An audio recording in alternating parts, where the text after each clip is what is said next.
시작. 너희는 인생을 의지하지 말라. 그의 호흡은 코에 있나니 새말 가치가 어디 있느냐. 아멘.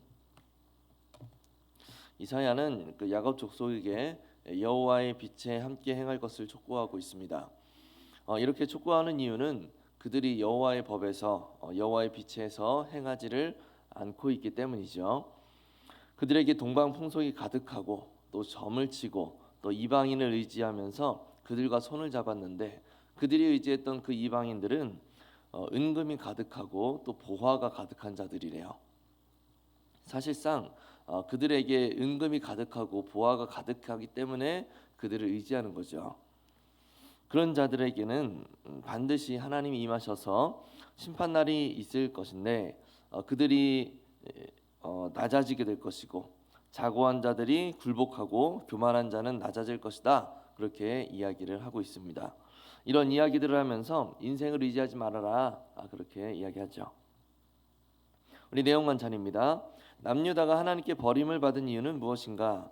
그 이유는 그들에게서 다른 민족들의 관습들이 많이 보이고 또 이방인들을 의지했기 때문입니다. 하나님만 경배해야 될 이스라엘 백성이 주변 나라들의 그 물질과 강대한 군사력을 의지하고 있기 때문에 그들이 이제 혼이 나는 거죠. 2번, 이사야는 남유다 백성이 의지하던 우상이 어떻게 된다고 합니까?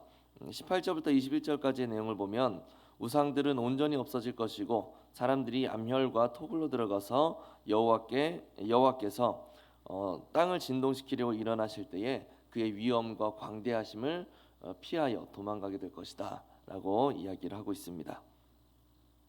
하나님의 심판날에 은 우상과 금 우상이 두더지와 박쥐들에게 던져질 것이고 하나님의 위엄과 광대하심의 영광을 피해서 숨을 것이다, 이렇게 이야기하죠. 우리 연구와 묵상으로 들어가 보겠습니다. 하나님의 백성을 왜 인생을 의지하지 말아야 합니까? 22절에 보면 인생을 의지하지 말아라 라고 이야기하면서 그 이유를 그의 호흡이 코에 있기 때문이다 라고 그렇게 이야기하고 있어요. 호흡이 코에 있기 때문에 인생을 의지하면 안 된다. 호흡이 코에 있다는 표현은 무엇을 의미하는가? 이것은 하나님께서 인간을 창조하실 때 코에 숨을 불어넣으셨던 장면을 떠올리게 만듭니다. 결국 인간은 창조물이라는 거예요. 아무리 능력이 뛰어나고 탁월하고 월등하고 재물이 많고 지위가 높다 하더라도 인간인 이상 결국 피조물이라는 거죠. 그러면 인간은 결국 피조물에 지나지 않는다라는 것은 또 무슨 의미인가? 인간을 지으신 창조주가 있다라는 사실입니다. 인간을 지으신 창조주가 있다라는 거예요. 창세기에서 하나님께서 만물을 창조하실 때 하나님을 지칭하는 그 단어가 엘로힘이라고 우리가 들었었죠.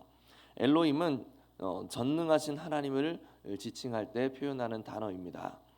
그러니까 전능하신 하나님이 있는데, 전능하신 하나님이 계신데 왜 굳이 피조물인 인간을 의지하느냐라고 그렇게 이야기하는 거예요. 고린도전서에서 하나님의 어리석음이 사람보다 지혜롭고 하나님의 약하심이 사람보다 강하다라고 이야기를 하고 있습니다. 이 말은 곧 아무리 강력한 인간의 도움이라고 할지라도 하나님을 의지하는 것에 대해 절대 비할 수 없다라는 거죠. 인생의 호흡은 코에 있으니 새말 가치가 없다. 인생을 의지하지 말라. 인생이라는 말 안에는 인간으로 비롯되는 모든 것을 의미합니다. 물질, 명예, 지위, 관계 총망라하여서 인간과 관계된 모든 것을 의미해요. 즉 하나님이 아닌 그 어떤 것도 우리가 의지할 대상이 아니고 우리가 의지하려고 고민할 가치도 없다라는 거죠. 돈이 나에게 얼마만큼의 힘이 되어줄 수 있겠는가? 지위가 나를 얼만큼 보호해줄 수 있겠는가? 저 사람과 내가 관계를 잘 맺었을 때 저 사람이 나에게 얼마나 도움을 줄 수 있겠는가? 이런 생각들, 이런 계산들 자체가 의미가 없다라는 거죠. 하나님이 계시기 때문에. 우리가 집중할 것, 우리가 진정으로 의지할 것은 오직 하나님의 돌보심, 하나님의 은혜밖에 없다라는 겁니다. 너희 인생을 의지하지 말아라 라는 이 권면은 결국 인생이 아닌 창조주 하나님, 능력의 하나님만을 의지해야 된다라는 강한 촉구인 겁니다. 느낀 점입니다. 심판의 날에 자랑했던 세상 것들이 사라지고 하나님만 홀로 높임 받으실 것이라는 말씀 앞에서 무엇을 느끼십니까? 심판의 날에 자랑했던 세상 것들이 다 사라진대요. 사실 우리는 이 사실을 잘 압니다. 최후의 심판 날이 임하게 되면, 또는 내가 하나님의 부르심을 받아서 하늘로 소천하게 되는 날이 되면 내가 이뤄놓은 모든 것은 나에게 그 순간부터 아무런 의미가 없어지게 된다라는 것을 우리가 잘 알아요. 그리고 하도 우리가 그동안 많이 들어왔어서 이 세상의 것들이 사실은 나에게 궁극적인 안정감과 평안함을 줄 수 없다라는 것도 우리는 잘 알아요. 그런데도 불구하고 그것들을 우리가 놓는 것이 쉽지 않다라는 거죠. 내 손에 쥐고 있는 이것을 놓아버리는 거, 내려놓는 거, 그게 참 어렵다는 거예요. 가진 것이 많은 사람은 그 많은 것들로 인해서 그동안 누려왔던 것들이 있기 때문에 그것을 놓는 게 쉽지 않아요. 또 가진 것이 적은 사람들은 이미 가진 것이 이미 없어서 이것마저도 없으면 내가 나의 인생이 매우 위태로워질 것 같다라는 생각이 들어서 그것을 놓치기가 쉽지 않다라는 겁니다. 오늘 제목처럼 인생을 의지하는 것이 아니라 오직 하나님만 의지해야 된다라는 사실을 알고 있음에도 여전히 하나님을 의지하는 것보다 내 손에 쥐고 있는 이것을 의지하는 마음이 클 때가 많다라는 거죠. 적용해서 그것을 묻고 있어요. 내가 하나님보다 귀하게 여기며 호흡처럼 아끼는 것은 무엇인가? 귀하게 여긴다는 개념보다는 오늘 본문과 연결해서 내가 하나님보다 더 의지하는 것은 무엇인가? 라고 우리가 생각해 보면 더 좋을 것 같습니다. 이스라엘 백성들은 주변 강대국의 군사력과 그들의 무한한 그 재물을 동경하면서 그들과 손을 잡았습니다. 이스라엘 백성은 그 강대국들이 자신을 지켜줄 것이라고 그렇게 생각하면서 그들을 의지했던 거예요. 나를 지켜줄 것이라고 생각하는 그것이 무엇인가? 내가 의지하고 있는 것은 무엇인가? 그것을 우리가 생각해 봐야 된다는 거죠. 이것이 없으면 나의 인생, 나의 가정, 나의 사업장, 나의 직장이 위태로워질 것이라고 생각하는 것, 그것을 우리가 찾아내야 된다는 겁니다.